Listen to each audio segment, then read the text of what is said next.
Hello and welcome to the course on Indian polity. In the previous lecture, we have discussed the Article 12, 13, and Article number 14. We have sufficiently discussed the definition of the term state and what entities are included under the definition of term state. Also, we have discussed the term law and we have seen what all things are considered under the purview or the jurisdiction of the term law. Under Article 14, we have discussed the difference between equality before the law and equal protection of the law. And yes, up to this point, you must have understood that in order to ensure equality, in order to ensure justice, sometimes equality is put to risk. A beautiful example that I can give at this moment is suppose in a family there are three brothers, out of which one of them is physically challenged.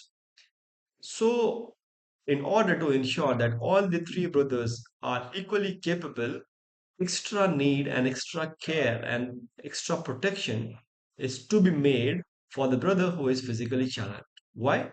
To ensure that all of them grow and reaches with the same capability, with the same height. So, sometime to enforce justice, you have to ensure that the justice is served by putting equality at risk. And that what is we have the equal protection of the law, wherein it is allowed the reasonable classification but prohibits class legislation. That means for particular group of citizen, you can make laws which are different for the another group of citizen as long as you justify that the difference or the classification on which you have grouped the two citizens, you have made a group of these citizens is reasonable, is rational, and it is not arbitrary. So today, let us move forward and start discussing article number 15. So article 15 basically strengthen the social justice. Before we go into Article 15, let us understand what was the scenario before the year 1950. So, before the year 1950, obviously, we have seen there was huge diversity. Yes, there was widespread, yes, and this is the right term to use widespread discrimination. Widespread discrimination. Discrimination majorly on the basis of caste. The upper caste discriminated the lower caste. The condition was such worse that the lower caste would not allow to move freely in the daylight because it was believed that even the shadow of the lower caste people, if it falls on the upper caste people, will pollute them. The people, the women of the lower caste, people were prohibited to draw water from the well because merely touching the rope of the the bucket through which you draw the water from the well will pollute the water of the entire well. Such was the condition, such was the prevalent discrimination against the lower caste people. So, the maker of the constitution, while drafting Article 15, they kept in mind the present scenario and also foresight. They were the foreview of the future, and they drafted Article 15.1, 15 clause 2, and 15 clause 3. So 15 clause 1 state that the state shall not discriminate against any citizen on the ground of what are the ground? They have given five grounds. That these are the five grounds. Specifically, they targeted the caste, but they also included the other ground as well because they have seen the discrimination in the South Africa. When Gandhiji went to the South Africa, they saw the discrimination was majorly on the basis of race in India. It was on the basis of caste majorly, but the drafting of the constitution will be drafted once and for all. So in future also, if there is a discrimination by the state on any other ground, that should also be prohibited. So there are five grounds on which discrimination is prohibited, and that is race, religion, caste, sex, and place of birth. So now the state cannot discriminate against its citizen on the basis of religion, caste, race, gender, that is sex, and place of birth. So now tomorrow, if a state is formulating any scheme, so say that scheme will be equally applicable to all its citizens. For example, a scheme formulated for the distribution of free food grains shall not look for the caste of the people, or the religion of the people, or the race of the region of the people, or the gender of the people. A person who is born, brought up, and has its resident in the Karnataka will have the same medical facilities if he is in Jharkhand or in Tamil Nadu. So if we have the state, if the state is discriminating on the citizen on the ground mentioned under Article 15 Clause 1, that shall be prohibited, or that shall be termed as null and void by the court. So Article 15 Clause 2 says that the state shall not restrict the state shall not restrict or deny access to its citizen. The state shall not restrict or deny access to its citizen only on the ground of the same ground, that is the religion, race, caste, sex, place of birth. What? Where should not be restricted? They should not be restricted to access the public places. They should not be restricted to access the shop, the public restaurant, hotels, and place of public entertainment. Or they should not be restricted, they should not be prohibited, they should not be denied the access to the use of wells, tanks, bathing arts, roads, and place of public resort maintained wholly or partly out of state funds or dedicated to the use of general public.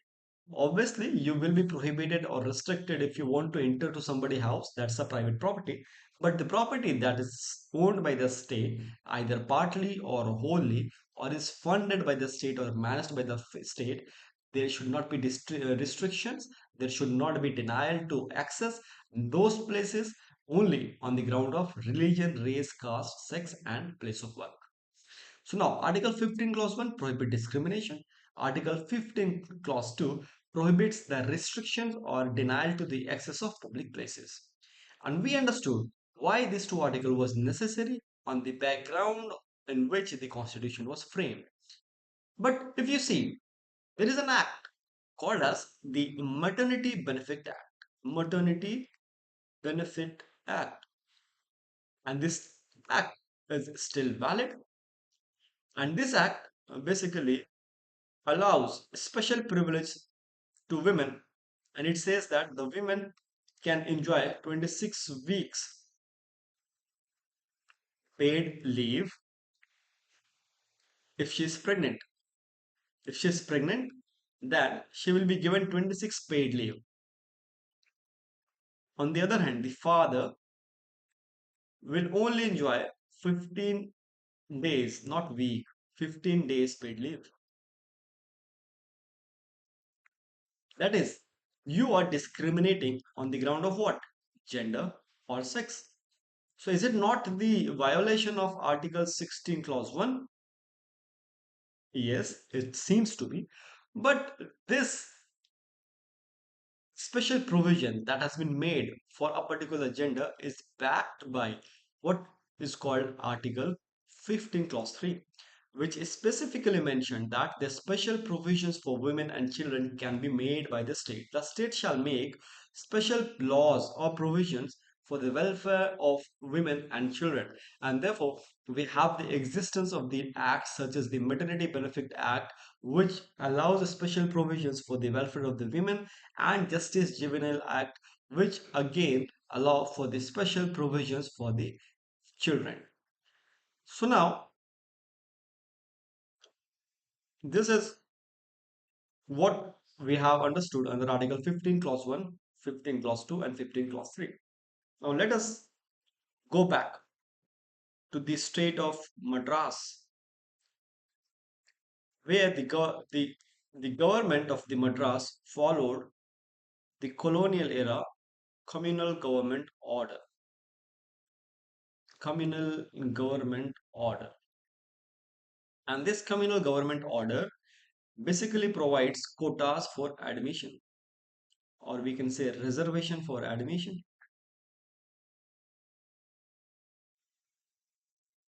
So by name, it is communal government order. So the reservation was based on the caste and religion. What was the reservation made for? For admission in the educational institution.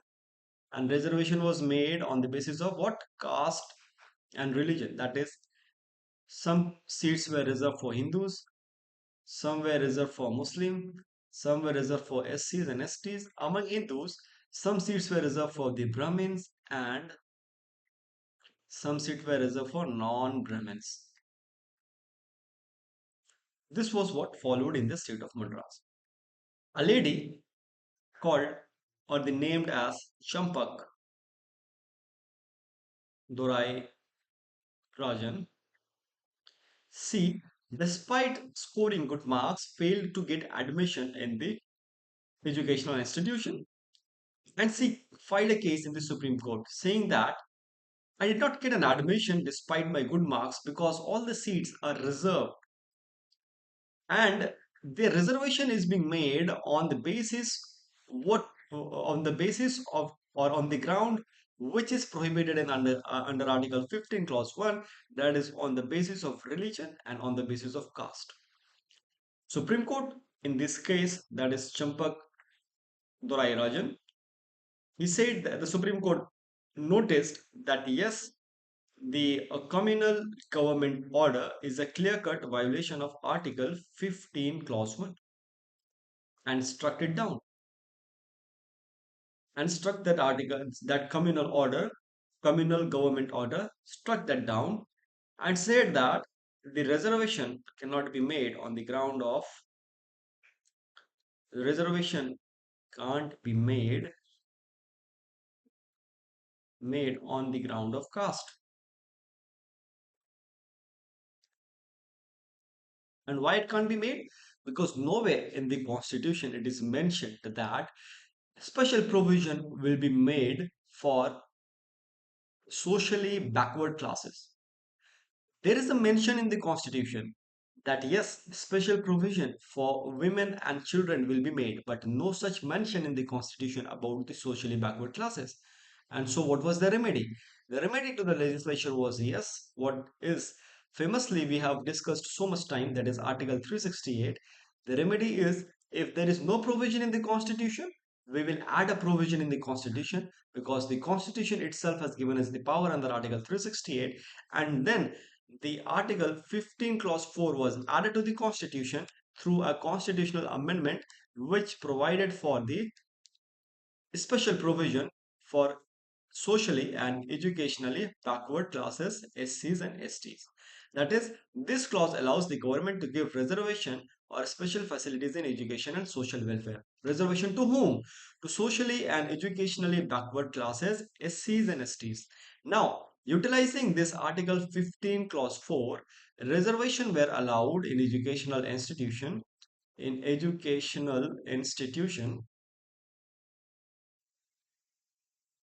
for OBCs, that is socially and educationally backward classes, SCs and STs. So the reservation which was earlier made under the communal government order was struck down because it was made on the basis of caste and religion, which is prohibited under Article 15 clause 1. But the amendment made and added Article 15 clause 4 which allowed reservation not on the basis of caste and religion but the basis of the social backwardness. That is the social and educational backwardness, and that is not prohibited under Article 15 clause 1, and that was upheld by the Supreme Court. That yes, Article 15 clause 4 is not against the basic doctrine and Article 15 clause 4 is valid.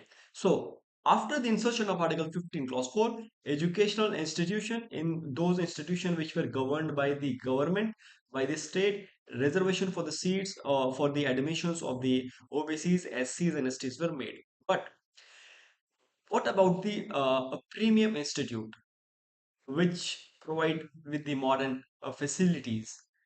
There were no reservation made in that institutions because most of the premium institutions were owned by the private. So the private institutions were out of the purview of the Article 15 Clause 4. The government were not able to make reservation to those private institutions. So the OBC or SCs or STs want to get an admission, they have two choices. Either they have to beat the competition or they'll have to give the donation. Since they are already socially and educationally backward, they neither were able to beat the competition nor they were able to give the donation. So that means they were deprived of the right to enjoy the facilities and the good quality of education that is being served in the private institution. I do not mean that the state-owned institutions are not providing the better quality of education, but what is the reality is that the privately owned institutions are more responsible. So whether these SCs, STs, and OBC will not be able to get admitted to these premium and these so-called classy high-tech educational institution which is owned by the private institution, yes, to enable that, Article 15, Clause 5 was added, and it said that reservation in the educational institution which is privately owned will also be allowed. So it allows the state to provide the reservation in admission for socially and educationally backward classes, SCs and STs in the private educational institution. But it kept the minority institution out of the purview of the reservation. That is, if an institution is dedicatedly set up for the minorities and that institution reservation will not be allowed. So Article 15 Clause 4 allowed for the special provision. Article 15 Clause 5 allowed for reservation even in the privately owned educational institution. Then recently in 2019 we have seen an amendment was made, and that was 103rd constitutional amendment, wherein the reservation was extended to the economically weaker section of the society, and under Article 15 Clause 6, economically weaker section of the society were given reservation. That was the 10% reservation for educational for reservation of the seat in the educational institution, and this 10% of reservation was above to what the reservation was made for the OBCs, SCs, and STs. So now reservation was made in the educational institution not only for the socially and educationally backward classes but also for the economically weaker section of the society, and this Article 15 Clause 6 was added by the 103rd constitutional amendment in the year 2019. So in the year 2022, Supreme Court upheld the constitutional validity of the reservation of economically weaker section and said that yes, 10% quota for EWS is valid. So this is what we have under Article 15. Article 15 prohibit discrimination. 15 clause 1, no discrimination is allowed. 15 clause 2, it could not prohibit or deny the access to the public places. 15 clause 3, special provision for women and children. 15 clause 4, special provision for SEBC, SCs and STs. 15 clause 5 extended the reservation to the privately owned institution, and 15 clause 6 extended the reservation to the economically weaker section of the society, and specifically 10% of the seats were reserved in educational institution, both state owned or the privately owned, for 10% for the economically weaker section of the society. So this completes Article 15. Let us move to Article 16. So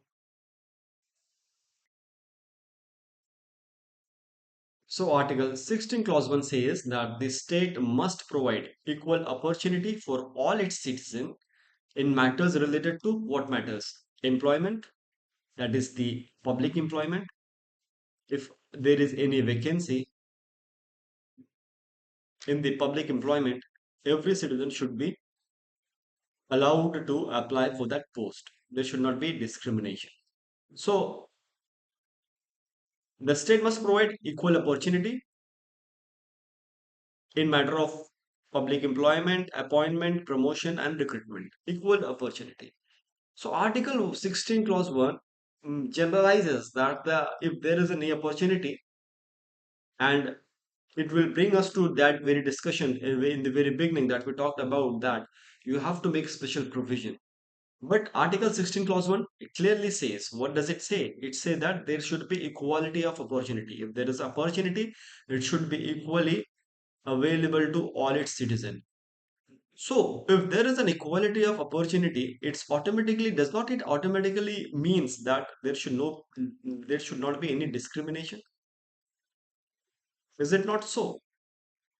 If in Article 16 clause 1 I am talking about that there should be equality of opportunity, then Article 16 clause 2 then talks about no discrimination in public employment. So is it not that Article 16(1) itself mentions that there should be equality of opportunity? And then why Article 16 clause 2 mentions separately that there should be no discrimination, while one article is meaning exactly what the second article means? So now here you see that is a generalized equality is a generalized term, and that we have very well understood under Article 14, where we have seen we talk about the equal protection of the law, and we seen that as long as the classification, as long as the grouping is reasonable and rational, separate legislation can be made. So tomorrow, utilizing this Article 16 clause 1, technically a government can allow a particular group of people for the public employment, and will say that this grouping has been made on the ground that they are socially, educationally, or economically backward, or any reasonable classification can be made, as we have understood that in the equal protection of the law. So, equality of opportunity is a generalized term that you should provide equal opportunity to all its citizens in the matter of public employment or recruitment or promotion or appointment. So, to further specify it, to make this equal opportunity more specific and more strengthened, more strong, Article 16 clause 2 was added to the Constitution. Added means it was already written in the original constitution, not made, not has not been included through an amendment. But yes, Article 16 clause 1 was not sufficient alone. Therefore, Article 16 clause 2 was added, which says that no discrimination should be made in public employment. And the state cannot discriminate in job matters only on the basis of what? Religion, race, caste, sex, and place of birth. This is what the ground that was made in Article 15 as well. Two additional grounds were added, and that is called the descent and the residence. Now, in addition to all the five grounds, there are two additional grounds that has been added when we talk about the discrimination in public employment, and that ground is descent and residence.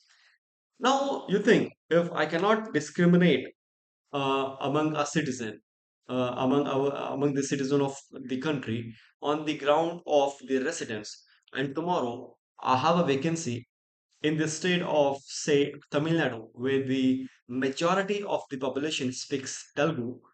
So I cannot discriminate the citizen on the basis of the place of, that is the basis of residence. So tomorrow, a person from the West Bengal may apply for the job, and on the merit, he may get selected.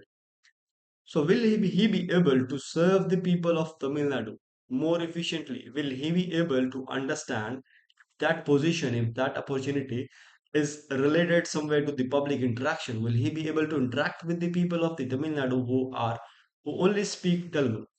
And this man from the West Bengal only understand Bangla. So there would be a chaos. And the makers of the constitution very well have a foresight, have a foreview of this scenario, and they have added Article 16 clause 3 that says that the parliament can impose residential requirement. Already Article 16 clause 2 was added, in which residence was included. So Article 16 clause 3 specifically said that the parliament can impose a residential requirement. That is, parliament make law requiring residence in a state or UT for certain government posts.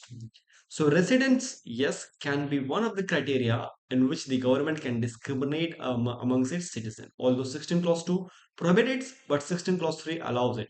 But you cannot assume it. But why 16 clause 3 has been added?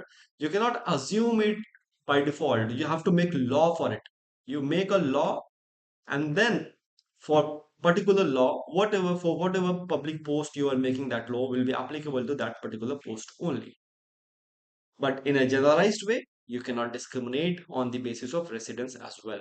If it is very compulsory to make a provision to give to discriminate, to give reservation to those who belong to a particular state, if it is very essential, for that you have to make law first, and then the law will support, so will be supported under Article 16 Clause 3. Article 16 Clause 4 was also added, and 16 Clause 4, what I mean to say added, it was present originally in the Constitution. Okay, so why 16 clause 4 explicitly added in the Constitution? Obviously, the people, that they most of the position in the Indian bureaucracy and in Indian governments and the public employment were upheld by the upper caste people. So the lower caste people were deprived of the white collar jobs, and you say the other jobs in the public employment, and therefore the maker of the constitution thought it very well to explicitly mention at the time of the enforcement of the constitution for the reservation for the backward classes in the public employment. But if you see article 15, 15 clause 4 was added through a constitutional amendment where we talk about the special provision for the socially and educationally backward classes. But when it comes for the employment, the makers of the constitution included at that time only 16 clause 4, which talks about the reservation of the backward classes. So reservation of the backward classes under 16 clause 4, which says that the state may provide reservation in government jobs to socially and educationally backward classes, SCs and ST. But only if these groups are not adequately represented in the government services, and this is important, and this is an enabling provisions and not mandatory. That means Article 16, Clause 4 talks about reservation of the backward classes. That means it is upon the state to decide whether they will give reservation or not, whether the reservation is required or not. It is an enabling clause. That means it enables state to make restriction, to make a reservation. That means you have an option to make reservation, so you can make reservation. But is it compulsory? No, it is not compulsory. It is not mandatory to make reservation. But if you think that particular class is not adequately represented in the government services, and you want to bring them up, you want to streamline them in the mainstream, you want a welfare, or you want the welfare of the lower caste people who are not adequately represented, yes, you can make reservation under Article 16, Clause 4. Now, utilizing this clause, the there is a story, interesting story, and let me share this story with you so that you could understand or you could remember the thing longer when you heard when you hear story related to each article. So this clause talks about reservation of backward classes. Very well. In the year 1979, Mr. Moraji Desai, the government of Mr. Moraji Desai appointed the second backward class commission. Second backward class commission. Okay. First backward class commission. The first was appointed. Let me write over here. The first was known as the Kaka Kelkar Commission. Kaka Kelkar Commission, and was appointed in 1953. Okay. The second backward class commission appointed in the year 1979 by Moraji Desai and is famously known as the Mandal Commission. And in the year 2018, through 102nd Constitutional Amendment Act, the Backward Class Commission was made the constitutional body. That is National Commission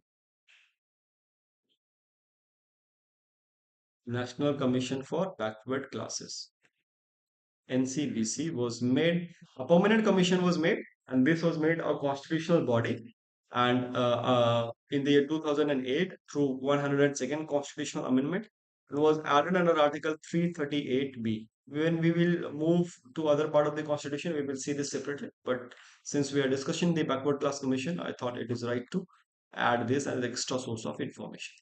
Okay, so now let's go back to our story, wherein the Morarji Desai in the year 1979 appointed the second backward commission, and obviously it was headed by BP Mandal, and so this commission is famously known as the Mandal Commission.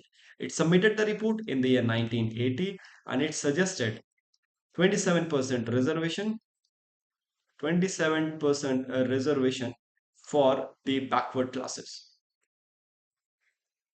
Okay, and also said that at any instant of time, the reservation should not exceed 50%. 27% reservation you have to give to the backward classes to bring them up, to mass, to serve justice to them. You have to provide reservation, and recommended 27% reservation also stated that not more than 50% reservation should be allowed.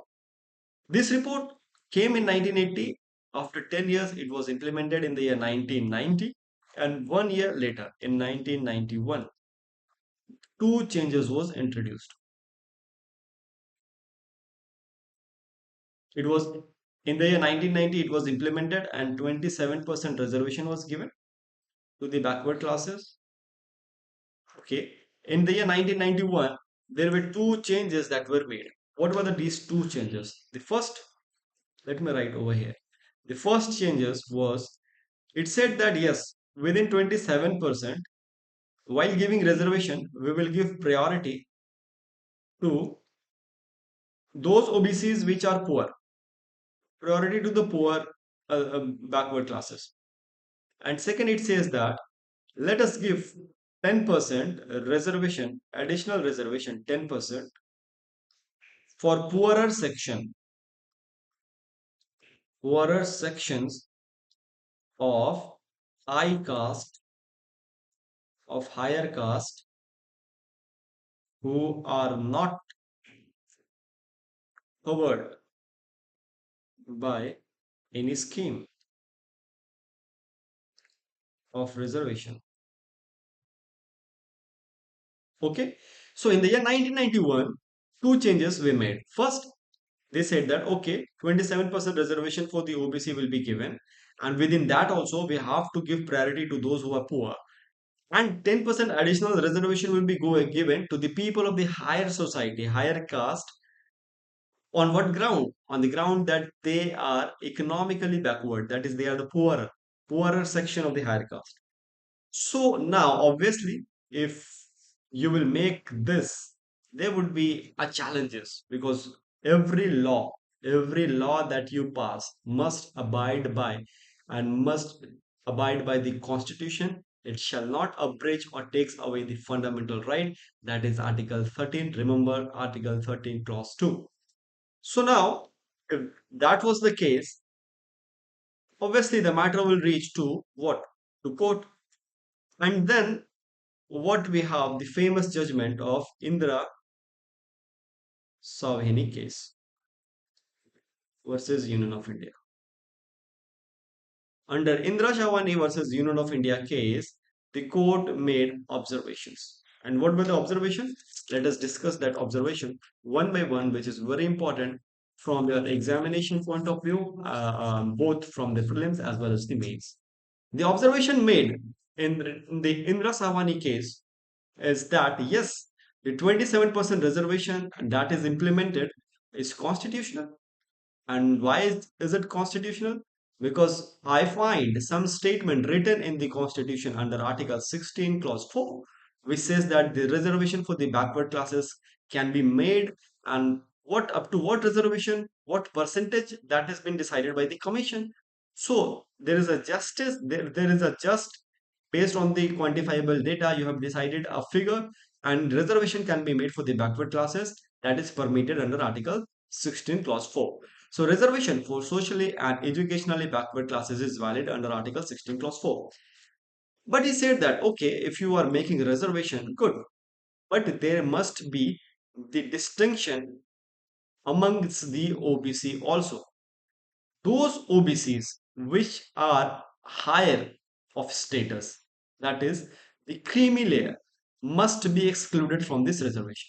So the creamy layer concept is given under Indra Sawhney case must be excluded, which is also known as the major doctrine. That is the advanced and the affluent, means the rich section of the OBC, which is termed as the creamy layer, must be excluded from the reservation. And for your information, if you are interested to know who are the creamy layer, I have included the detail over here. You can go through it. Those whose parents are already in the government job, those who are from group A, class 1, class B, class 3 officers, all those are excluded, and because they are termed as the creamy layer. So the reservation is meant only for the truly backward and not for those who already socially and economically advanced. Creamy layer became a mandatory constitutional requirement for OBC after this case. So Article 16 Clause 4 talk about reservation for the backward classes. But within backward classes also, the the uh, the uh, uh, the proposal was giving to give priority to the poor's OBC. So that thing was refined by the court, and it said that yes, the creamy layer must be excluded. The priority should be given to those among the OBCs, among the backward classes who are still backward, and those who have raised themselves to a particular level, those who are advanced, they should be excluded. The next point that it made, that yes, the reservation cannot exceed 50% rule.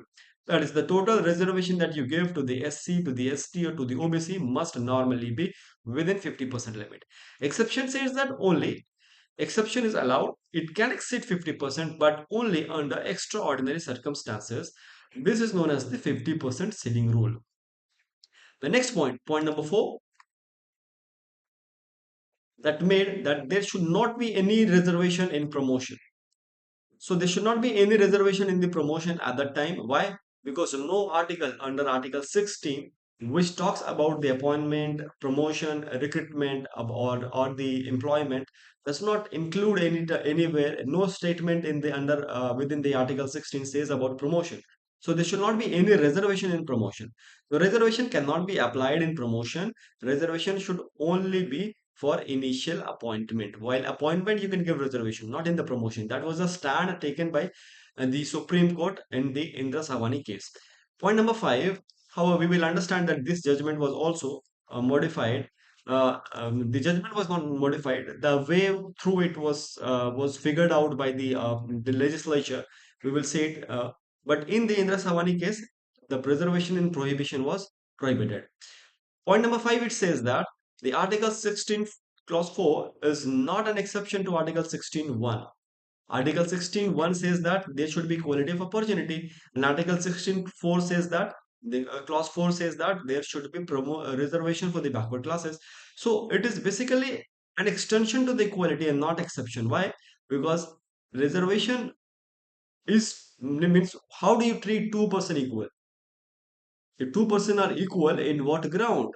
The two-person are equal if they are at the same level, if they are at the same capabilities, and they are economically same, socially same status, then they are said to be equal. So Article 16 Clause 4 tries to make those who are socially backward equal to those who are above them. So it is not an exception to the equal opportunity, rather, it is an extension to equality because it is intended to achieve equality for those who are not equal to those who are higher in position to them. So this is what the Supreme Court in Indra Sawhney case also specifically mentioned, that Article 16 Clause 4 is an extension of equality and not an exception. This means a reservation is a tool to achieve equality and not a violation of the merit. Then point number 6, it states that the identification of backward classes, how do you identify that these classes are backward classes? Either you can use the social backwardness or you can use the educational backwardness. You cannot use the economic backwardness. Okay. So identification of the backward classes, can caste be a factor? Caste can be used as a major creative criteria for determining social and educational backward, but not only the criteria. That is, caste is one of the criteria. You can also choose educationally backward as the backward classes. You can also choose socially backward as backward classes. Not only a caste. Yes, caste can be a criteria, but it should not be the only criteria. So backwardness must be considered social plus educational and not purely economic. Okay. Then The 10% reservation that was brought in the year 1991, this 10% reservation was struck down by the Indra Sawhney case. He said that no, a 10% economic reservation cannot be allowed because the constitution does not permit the pure economic reservation. So this was corrected only in 2019 with 103rd amendment, where economically weaker section 10% quota was given under article 16 clause 16, that we will see. So the first thing that we have understood in Indra Sawhney case is that there should not be any reservation in promotion. So, to overcome that, the amendment to the constitution was said, because the Supreme Court said that no provision in the constitution has been made to provide reservation. तो okay, the legislature said okay, कोई ऐसा provision नहीं है तो हमारे पास power है अंदर article 368, हम ऐसा provision कर देते हैं. तो अमेंडमेंट किया गया कॉन्स्टिट्यूशन के अंदर, और आर्टिकल 16 4 के अंदर एक क्लॉज ऐड किया गया, article 16 clause 4A. 16 clause 4A क्या बोलता है कि reservation in promotion for SC and ST, low add कर दिया ना हमने एक प्रोविजन. अब अगर हम किसी को प्रमोशन में भी रिजर्वेशन दे रहे हैं तो supreme court can not struck it down. Why? Because you see article 16 clause 4A is backing that point. So yes, एक amendment किया गया, that was the 77th constitutional amendment in 1995, and allow किया गया reservation in promotion for SC and ST, and if the state please they are not adequately represented. अब देखो, constitutional amendment is what? Constitutional amendment is also termed as the law, and no law should be in contradiction with the provision of the constitution. Obviously this was also challenged in the court, कि भाई how this could be done. And in the famous judgment termed as the M Nagraj decision, 2006, the court, now when the court will decide on the matter, it will decide the matter on the merit of the case. It will see the different circumstances and then decide the merit of the case. And in M Nagraj case 2006, the court upheld that article 16 clause 4A does not violate the basic structure of the constitution, and hence the amendment is correct and not constitutionally invalid. So article 16 clause 4A is upheld by the Constitution, by the Supreme Court in the judgment M. Nagaraj 2006. But he said that, okay, you want to give promotion, reservation in promotion for SCs and STs, then you should keep in mind three tests. What should be the first test? Number one, and this is what the court said in M. Nagaraj 2006 judgment. He said that number one, you should show quantifiable data. You want to give promotion, you have given promotion to the backward classes at the employment. Okay. Now you want to give promotion to the give reservation in promotion also. You present the data. You present the quantifiable data and state that yes, still even after giving a reservation in the employment, still they are backward. You have to present quantifiable data, quantifiable data to show that still they are backward. Number two, you should also present data showing that they are underrepresented in the post where you are giving promotion. Also, you have to present the data to show that they are underrepresented. Their representation is very less in the post to which you are reserving it for the promotion. And point number third, you should also ensure that the administration of, for example, any company or any organization where you are applying this, the administration or the efficiency of administration should not be hampered, should not be harmed. The efficiency of administration should not be harmed. Administration should not be harmed. This is what the court put three conditions. And this is also logical. Yes, you want to give a reservation in promotion? Just note 3 points. First, you have to present data, adequate data, that they are still backward. These backward, the classes which you are making eligible for the promotion are still backward. They are not adequately represented to the post where you are giving a promotion. And also the efficiency, you have to ensure that they are capable enough so as to ensure that the efficiency of administration should not get harmed. Okay. So now again, in the year 2018, 2018, another judgment of the Supreme Court, which is the Jarnail Singh. The judgment came in the Jarnail Singh case in 2018, says that all this quantifiable data is not required to provide promotion in reservation, because he said that backwardness is pre-assumed. You should not demand data for giving a reservation in promotion. So in the judgment in the year 2018, under the General Singh case, the Supreme Court say that there should not be any requirement for the state to present quantifiable data in order to give reservation under in promotion. Okay. So Article 16 Clause 4B, added by 81st Constitutional Amendment in 2000, and it introduced the carry forward rule, which means that if I am reserving 10 seats for 10 seat this year for SCs and ST, out of which only 5 seats are filled, so 5 are vacant. So this 5 seat will be added to the reservation of the seat made next year. Suppose next year again 10 seat we are reserving for the SCs and ST. So the previous seats will not be like it will not become null. It will get added to the current reservation, and this is what called as the carry forward rule.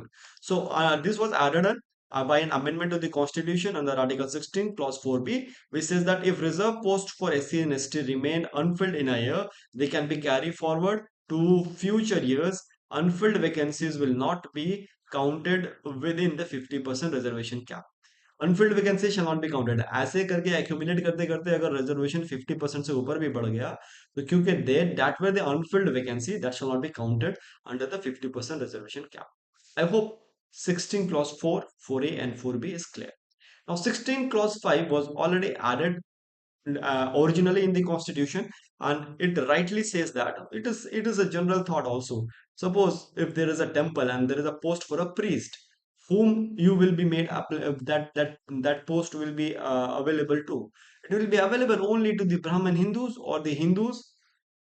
If there is a post in the madrasas or the masjid or the church, only the people from that particular religion will be able to qualify.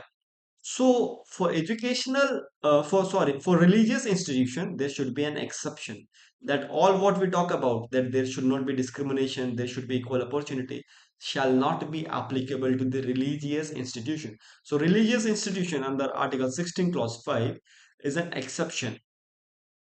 So promotion in position in religious institution, temple, mosque, churches, gurudwara, etc., can be reserved for the person belonging to the specific religion. Here you can use the religion as a point to discriminate.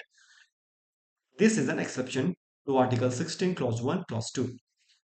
So, till now, what we have seen? We have seen Article 16, Clause 1, equality of opportunity, a generalized term.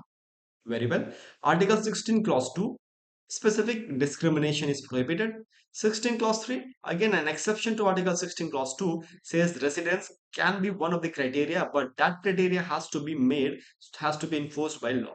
16 Clause 4, again an exception to the 16 Clause 1 and Clause 2, where it says that the reservation for the backward classes can be made, and 16 Clause 4A and 4B was further added by an amendment. 16 Clause 5 is also an exception to Article 16 Clause 1, 16 Clause 2, which says that religious institutions are exempted.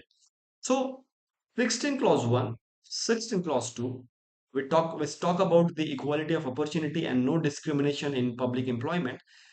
Then Article 16 Clause 3, 16 Clause 4 and 16 Clause 5 are the restriction. So are the exception. So have you noticed that no, this rights under the fundamental rights under Article 16 is not absolute? Is not absolute. That means there are some exception to the right, as it was under Article 14. We have seen there were exception in Article 14. We have seen there is an exception in Article 15, and now an exception in Article 16 as well. Article 16 Clause 6, where the 10% economic reservation was struck down, then 16 Clause 6 was introduced to provide reservation to the economically weaker section, and we have already seen that in Article 15 Clause 5 also, 15 Clause 6 also, This article was added by 103rd Constitutional Amendment, which provided the reservation of economically weaker section to the educational institution and also added that part to the public employment as well.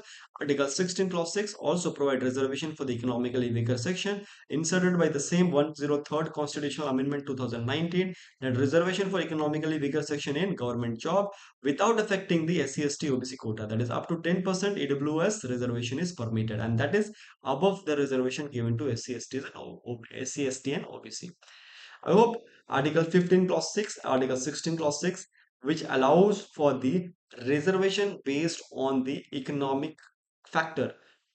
You can make reservation in public employment under Article 16 clause C and reservation in educational institution as well under Article 15 clause 6 is permitted. I hope there should not be any confusion in the Articles 15 and Article 16. If that is the case, let us now move forward to Article number 17. And when we move forward Article number 17, it is one of the strongest and most absolute fundamental right. Why I say that it is one of the strongest and most absolute? It is the strongest, most absolute, and strongest. Article number 17 we are talking about.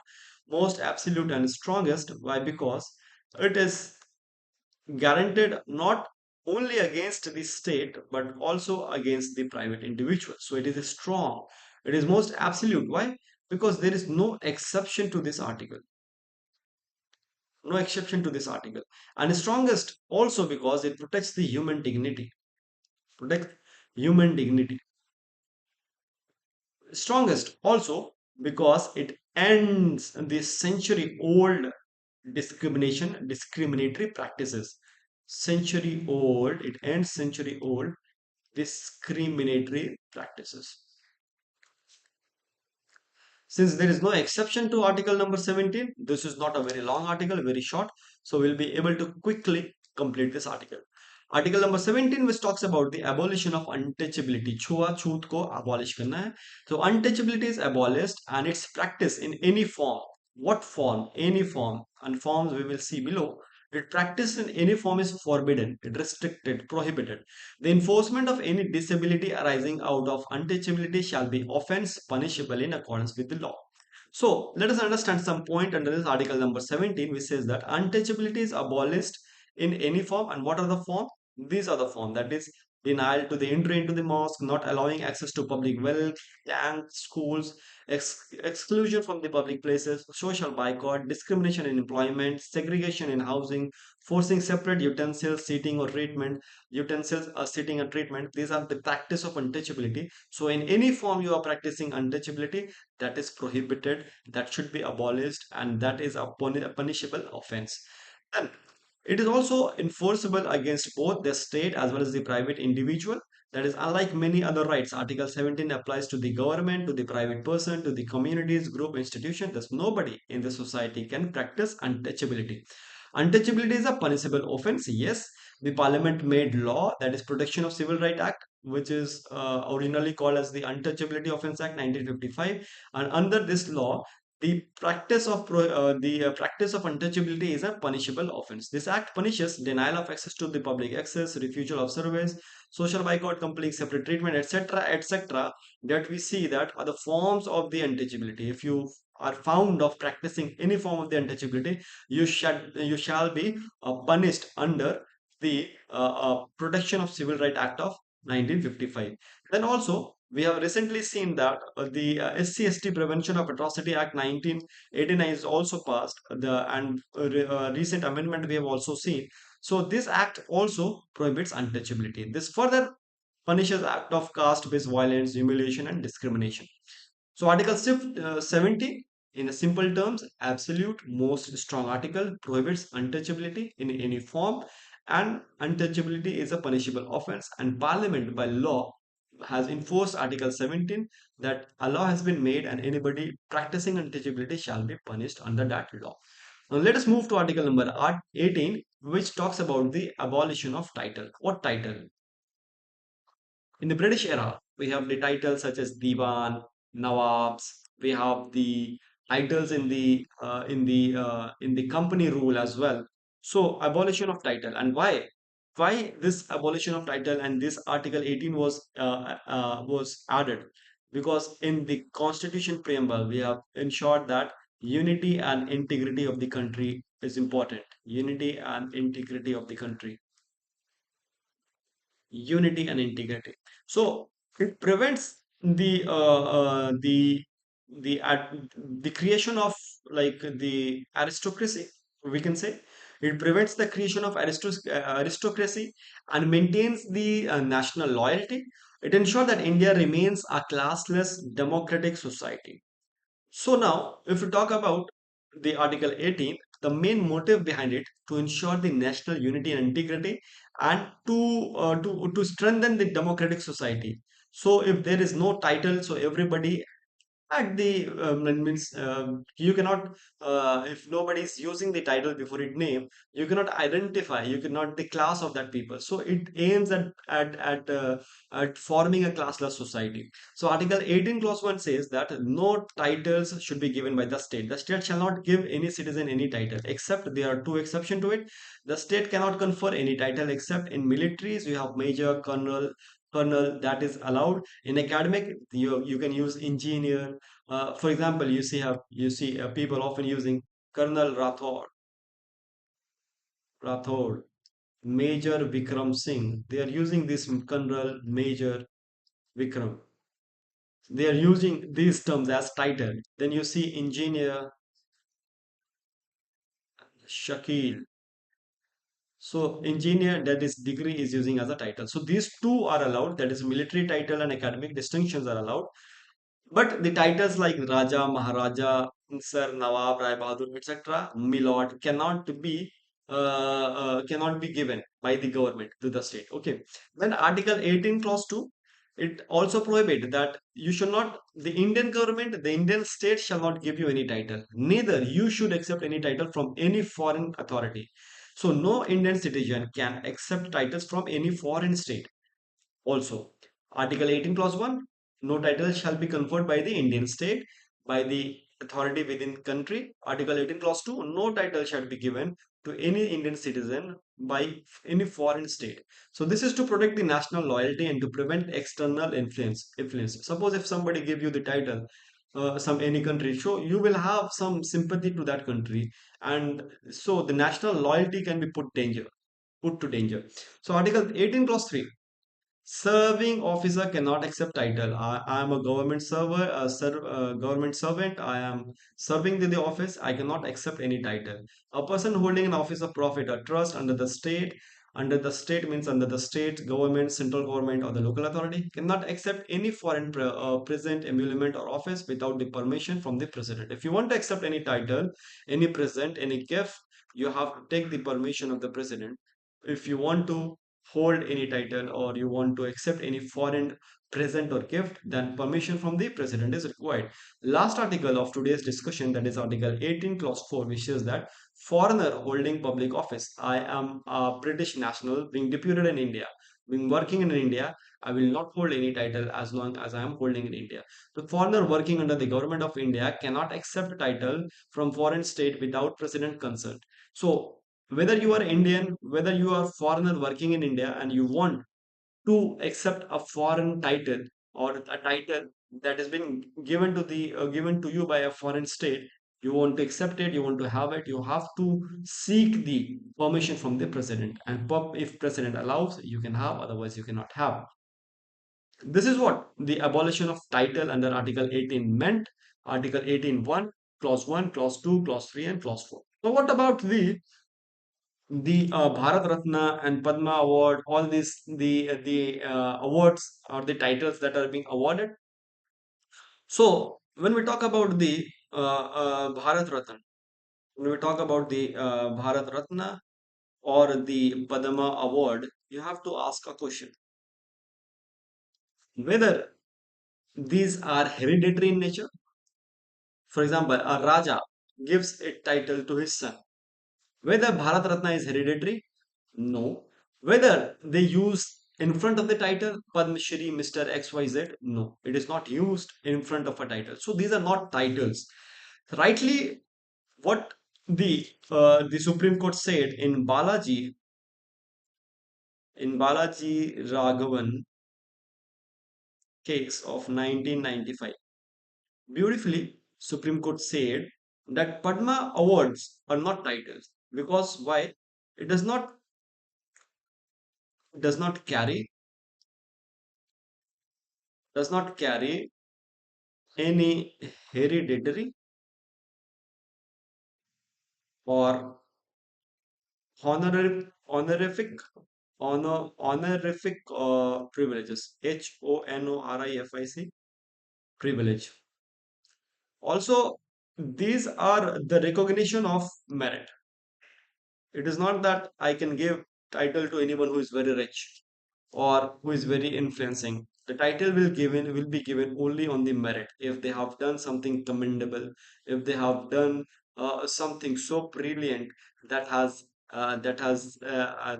given us an opportunity to raise our head out of proud, that on which the country can make proud. So then you are given this award, and these awards are not title; they are given on the merit. They are not hereditary, or they do not give any honorific privilege to the individual who has been awarded this. So, therefore, the Supreme Court in Balaji Raghavan case 1995 rightly pointed out that yes, Bharat Ratna and Padma Award are not title and can be allowed. So, this is all what we need to discuss in today's article number 15, 16, 17, and 19. I hope there should not be any confusion. If there is any confusion, do not forget to join us on our community, WhatsApp community. We have a complete discussion on whatever confusion you have in from the today's as well as the previous video lecture.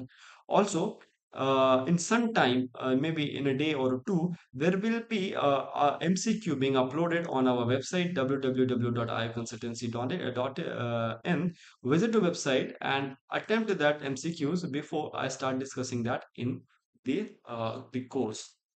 So thank you very much for having patience and listening to me all this time. I wish you good luck for your preparation, and let us meet in the next video.